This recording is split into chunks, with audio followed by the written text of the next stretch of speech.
I'm Vin. I'm Sori. If you would like to get your song reviewed, dear listener, there's the filthy capitalist option. As Sori says, 125 gets you straight to the head of the line. You don't have to be a part of the alliance. You don't have to be part of the group. Wait a minute. And the biggest thing is you don't have to wait. You hop, skip, and jump right in front of everybody. 125 gets you there. You do that 3 times, and then get mashed down to the $75 rate for perpetuity. Yes! Also, there is a band review option. So if you've got a band and you're trying to get your band some exposure, hit me up at vinsori@gmail.com, and I'll show you the details about how to pull that off. You can also jump on Patreon, and there is a option on the tiers to be able to get your band reviewed. Yep. Obviously, we can't lie to you, so we can't guarantee a positive review. Get what you get. It's just rubbish. Rubbish. Rubbish. That's British for garbage. My favorite is the community option. $1 at the gate gets you in at Patreon. You get to join an alliance. The alliance joins their points together, and that helps determine what songs that we do. The alliances hang out on Discord. Message me on Patreon to get the link. And they do all kinds of other cool things. They do Minecraft, Dungeons and Dragons. Yeah. It's really a community within the community. Anybody can go on the Village, Facebook.com/Vin and Sori. There's 160,000+ people on the channel. What's cool about the Discord is that it offers a real opportunity for community connection, friendship, that type of thing. And it's on Discord, so if you're not a Facebook person, it's for you. You start off at $1. Right. Plus you get exclusives. Sori and I are working on a song. So the first 15 seconds of that was on Patreon. Also, at $15 tier and above, when we actually debut the video, they're going to be there live with us. There you are, dear listener. Buy merch. All right, New Year's Eve. Census fail. Where is it? Where is it? Wine. New Year's Eve? Right Yeah, there. I wish you would have done these in order. All right, here we go. There's only one that wasn't in order. Relax.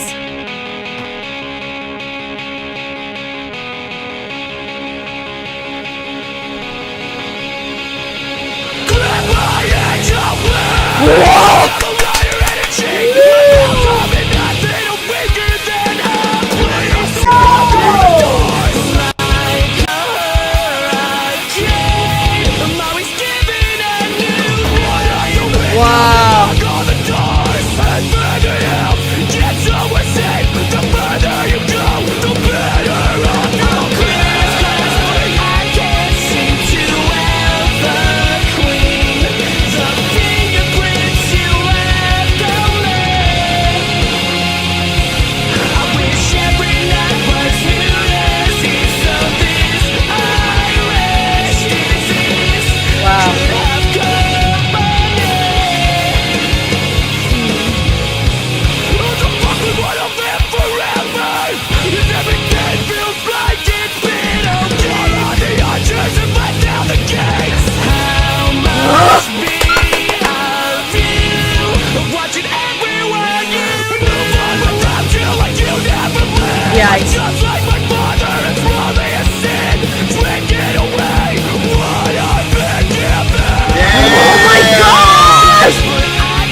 guy's got some issues, but he can write his ass off. Wow.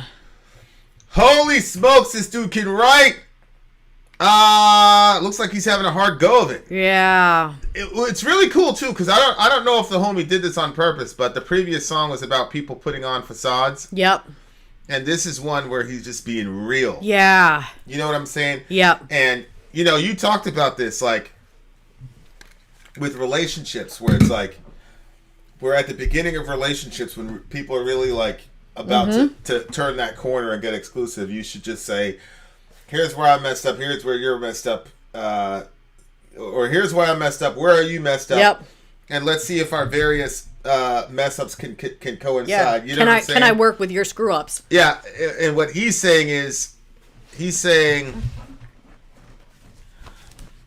I hate myself for saying that I want you in my life, but it's not my place to keep on trying to chase a relationship that's not there. But if I don't, then I know that you won't even dare. Which is, I think everybody can relate to that. But a lot of times, like what you see in songs is like a person says, I agree with DJ Mark. Like this guy's lyrics. I'm not saying he can't sing, because obviously he can sing, he can hit notes, but lyrically, he's a badass. He can really, really, really, really sing. But he's talking about all of his flaws. Yep. Which I think it's important. Yep. It's important to acknowledge your flaws and not be a false advertiser. You know what I'm saying? And like I think that's a lot of the issues in relationships, is where people are trying to project some sort of perfectionism. Yeah. That, or advertise themselves and not and try to cover up the weak spots in their character and things of that nature. And obviously, you don't want to be a complete dick to your significant. Take that down and put that on the screen. To your, you don't want to be a complete dick to your significant other. So I understand that. You know what I'm saying? Like, I get that, and obviously there's some utility in growing as a person. But I've come to, and this is like one of the real big things that I've learned is, a lot of relationships. The point of relationships really is about growing together. Yeah. Yeah. It's really about growing together. And so, like, if you try to cover up the areas where you need to grow, that kind of defeats the entire purpose of the relationship in the first place. Mm-hmm. And, that's something that I discovered with you. It wasn't really that discoverable in my previous relationship, because we were always running a triage unit with that person. Yeah. So there wasn't a lot of mutuality, because she was sucking up so much of the energy because of, just how, literally maniacal she was. Right. You know what I'm saying? So, okay, Ben, come back soon. But what he's saying is, I'm a coward, I'm a liar, I'm a cheat, my vows all mean nothing, I'm weaker than a priest. That's a good line. I gotta disagree with you, Amy. These are good. I love it. That is brilliant lyricism, in my opinion. I love it. Because if you talk about your flaws in a song, you have missed the mark. I don't even know what that means. I don't even know what that means, BC. Like when he starts, clip my angel wings. Yeah. The concept of clipping wings has always been something that I don't like. I don't like clipping wings. That's like, to me, is, I don't know, limiting and mean and yeah, there's so much to it that I don't like. Can you put that picture up on the screen? Yeah, I don't know if you saw me like hitting it numerous times. Okay, do you need me to resend it? It's just well, this thing is stuck. There's something. Just keep going. Okay. So I love the way that he started it out. I'm a coward, I'm a liar, I'm a cheat, my vows all mean nothing. Like, I don't think that literally all his vows mean nothing. Like, I'm sure that he has some vows that he's kept, and they meant something, but he's just talking, I think he's facing the fact that he's not a perfect person and that he has flaws and he has issues. And then he says, I'm weaker than a priest. Like, of all the ways to talk about how much of a weak person you are, like, everybody looks at the idea of the priest. So this Selah, can you just shrink it so they can still see both sides of it, because I want to get that red moon in there.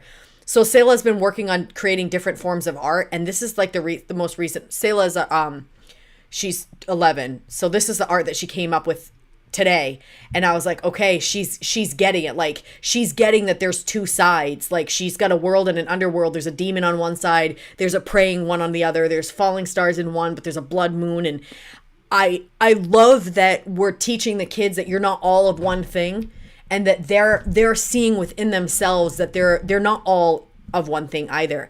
And I loved what she created there, and the way that the wings on the demon, the I don't know. It just. Did she say it was a demon or a dragon? I thought it was just a form of the. It's kind of dragon-like to me, but yeah, that duality about our nature. Right. The underworld and the above one. But anyway, like. Perk. That is rather good. I love Perk. It's rather good. I love it so much. That picks deep. Yeah. So. Hold on a second. I'm just gonna screenshot that because she's gonna like to see those little messages. Those little comments. Yeah.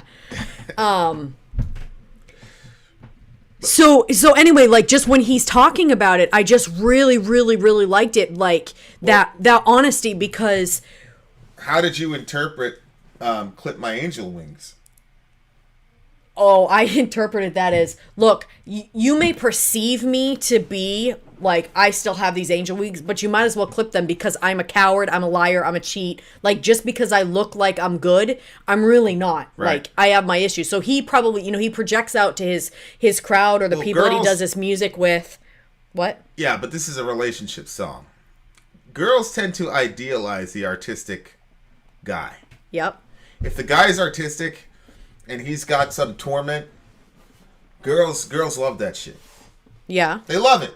So yep. They tend to idealize that guy, and that guy can't be a bad guy because he's an artist and he's suffering. And he's saying, no, I'm a bad guy. Here are my flaws. My vows all mean nothing. I'm weaker than a priest. That's just a brilliant line. Oh, yeah. That's a really, really, really brilliant line. So, yeah, I think he's facing himself. Board up the windows, lock all the doors like a hurricane. I'm always giving a new name. Boy. Head for the Does that hills, mean go he's somewhere always safe. giving a new name? Like, when he meets people, like, this is who he is, this is who he is, this is who he is. He keeps changing. You know what I'm saying? He's like a chameleon. Yeah. Because he's, whatever you want to call it, your sinful nature, your shadow self, integrating your shadow, as Peterson talks about it. I just, accepting the fact that you're never going to hit perfection. And to me, that's one of the strongest, it's one of the reasons why psychologically, just on a psychological level, Christianity will always be here. Oh, yeah. Because it is, it's the most brilliant synthesis of a person's shadow self, or their dark side. And it's the ability to accept that about yourself. Exactly. And not live in guilt because somebody has already paid the price for it. Exactly. So you don't have to live in guilt. Other philosophies where people deny that they have a shadow self, like there's one guy a couple of years ago, I'm like, all of us know that we're flawed. And the guy said, no, I've never done anything wrong. I can't even say it like without laughing. I've never done anything wrong in my life. Like, ridiculous! Like, that just doesn't work. Like, there's no utility in denying that you have a dark side. You know what I'm saying? Like, no, there's not. Because, honestly, I feel like those are the people that are the most...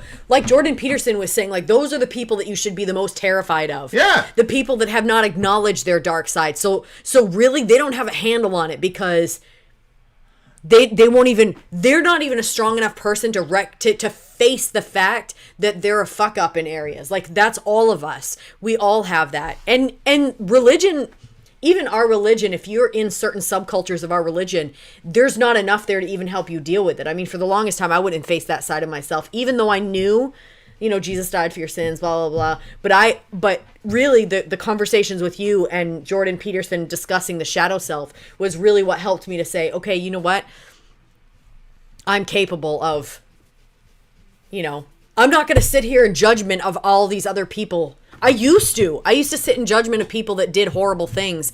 And now I'm like, you know what? I could be capable of, there's some things that I'm like, I could be capable of that if I didn't, pull myself together. You know what I pull myself together. Even the wording is crazy. But like, if God wasn't there to help me to not be that type of person, I would be X, Y, and Z person. You know what I'm saying? Yeah. There's just so much utility into it. And it's one of the reasons, that Skeletor thing where it's like, I'm at peace. People hate me and say all these horrible things about me, and Skeletor is on his little throne. He's like, I'm at peace with that. Yep. And I love that shit because, like, that is you, like, what? Yeah, I'm at peace with it. Yep. I'm at peace with it because, that's like, but that's been our journey relationship wise. Is now that we're both kind of on the wavelength of, okay, I'm flawed, you're flawed, we can help each other grow. Yeah. You know what I'm saying? And that's, like I said, that's the point of relationships, is growing together. And one of the biggest things that every human being needs to grow in is to find that one person that you can love unconditionally. Mm-hmm. And I don't think it counts with your kids. Mm-hmm. And the reason it doesn't count with your kids is because your kid is half of you. Mm-hmm. So loving your child is almost it's a form of self-love. Mm-hmm. And you got to be I'm not going to go there because I don't want to hurt people in the chat, but finding that one person who's not your kid, who is not you, but is you metaphysically, and people talk about opposites attract. I don't necessarily believe opposites attract, but I do believe that God puts opposites together for that specific reason. Yeah. Because he knows, okay, this is where the Lego piece needs to be augmented a little bit and all the rest of it. But a lot of couples don't give themselves the opportunity. The ultimate lesson in relationships like this is unconditional love. That's lesson number 1. Mm-hmm. But the sub-lesson under that is growth. But really, all growth is learning how to love. We do not know how to love selflessly. We just don't. Mm-hmm. We're all of us are selfish, self-absorbed, me first type people, and relationships, if you will allow them to, will extract that from you. Yep. Because you're dealing with another flawed person, but we're not coming at it from that perspective. Mm-hmm. I'm talking about we as humanity. We're coming at it from the perspective of it's an audition. Like the dating phase. People talk about this. The dating phase, like you're putting your best foot forward. Yep. And you're never gonna it's so backwards. It's like, no wonder everything ends in divorce, because you're putting your best foot forward, because that's a short interval of time. Yep. Like if I'm on the treadmill and I know we're sprint. I can run super fast on a sprint. But if you tell me I have to do this for 5 friggin' miles, I'm going to take a different pace. Yeah, if I have a quarter mile left, I'm gonna gun it. You know what I'm saying? And Sherman's gonna be up to 20 miles an hour, whatever. Yeah. Because I only got a quarter mile left. So when people are dating, they're putting their best foot forward all the time. Yep. And that's the best version of themselves that they're ever going to present to that person if they end up in a long-term relationship. That's it. And then they get married, and it's always the same. Oh, this isn't the person I married. No, that's the person you married. What you were dealing with before was somebody auditioning. This is who they truly are. Mm.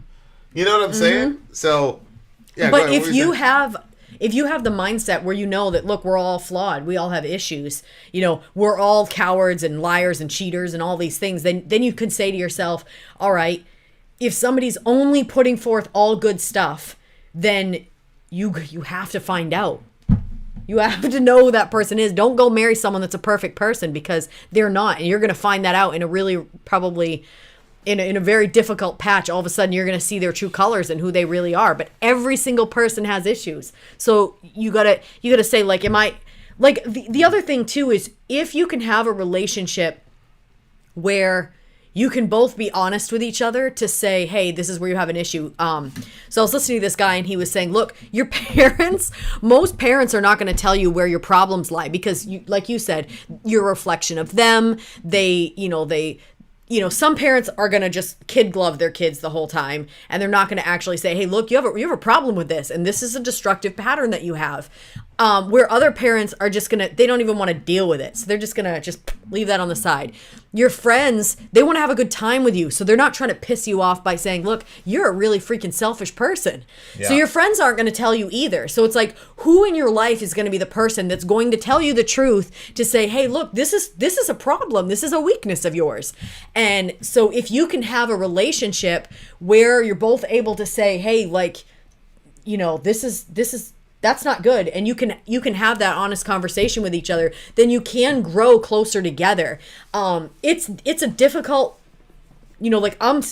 we're still on that path of getting to even the point where it's like, okay, this is just normal. Like, oh, okay, all right, that's what needs to, this is where the weakness is. All right. Where I guess because your feelings get in the way, obviously, if you're thinking, but if you're coming from the standpoint that you're going to be wrong, then what's the problem? Oh, okay, well now I know where the area is, And you have to trust that the person is doing it for your self-interest and not their own. Yeah, but because there's a difference. But even if the person's doing it for their self, because I've never done anything purely for another person's self-interest. Not purely, but like. You know what I'm saying? Like, but if your goal is I'm trying to grow as a person, then I don't really care what your actual. That doesn't factor into it with me. Like the kids aren't telling me, hey, I don't like this about you because they want me to grow as a person. Mm-hmm. They're just reacting. Mm-hmm. But I'd be an idiot if I said, well, they're kids, so it's like, no, they're kids, so they don't know that they're supposed to be all polite and shit with you. Our kids are just told to just let it fly. Yeah. And if you make a good solid case, we're both pretty good about this. So we'll say, yeah, you're right. I'm sorry, my bad. Mm-hmm. Okay. I wasn't good at it. Yeah, I was not good at it. That took some growth to get to that point because I was like, grown. Please, a kid's gonna tell me, and I'm gonna apologize to a kid. I don't friggin' think so. No way. Like because as an adult, you can always find a reason why you could be right. And they're kids, so you can manipulate their little minds to, you know what I mean? You could say, well, you should have been, you really set that situation. You can put the blame on them if you want to. And because they're kids, they'll go along with it. But that's not a healthy thing for anybody involved. So, it's better when they bring up something just to, I weigh it out and I say, well, that's true. And then now, since we can it's so simple once you start doing it and it's like normalized, then it's like you see you did something wrong and it's just like, oh, yeah, you're right. I apologize. I shouldn't have done it that way. Or this shouldn't have happened that way. And then you move on with it. Everybody goes on with their day. It's not some big thing. You forget about it. You just forget about it. But that's really meaningful to anybody. Like any sort of meaningful relationships are going to have apologies. People are going to do things that are wrong and they're going to apologize to you. And then, you just move it forward. That when he said I'm clear as glass, but I can't seem to ever clean. Cocaine's fine. He's fine. I'm clear as glass, but I can't ever seem to clean the fingerprints you left on me. I wish every night was New Year's Eve so this Irish disease could have company. That part was sad to me. That's alcohol, right? Irish disease, alcoholism, New Year's Eve, everybody gets drunk. I thought he was talking about himself. I thought he probably has Irish descent, and he's calling himself a disease because he's a coward, he's a liar, he's a cheat, and he wants company. And then, like New Year's Eve, it's like a party, so it doesn't matter. Like even if you're, yeah, I just interpreted that as alcohol. Well, yeah, that they're going to drink. That's one of the stereotypes of Irish people. Yeah, they get drunk. But he wanted New Year's Eve, so I just thought he just wants it to be a party, instead of having to actually, deal with all this. Yes, whoa. Kids, listen to Vin. Cocaine is fun. Yeah. Oh my gosh. Oh my gosh. That's so true. Somebody just clipped that part. Cocaine is fine. No. What did you get the song? This one was a 10. I loved this one. Mark, this one was definitely this is a re-listen for me. It's a good 8.5 from me. 8.5? Lot of important relationship stuff in this song. Okay, so that's something, Vin, that you need to grow in. You need to grow in recognizing great music when you hear it. I need to grow in being more awesome than I already am. No. We still got more songs for you, bitches. Stay right here. If you are in regular YouTube land, you're a square. Get it? Haha, I was a poet and I didn't know it. Vin out. Sorry out. Gone.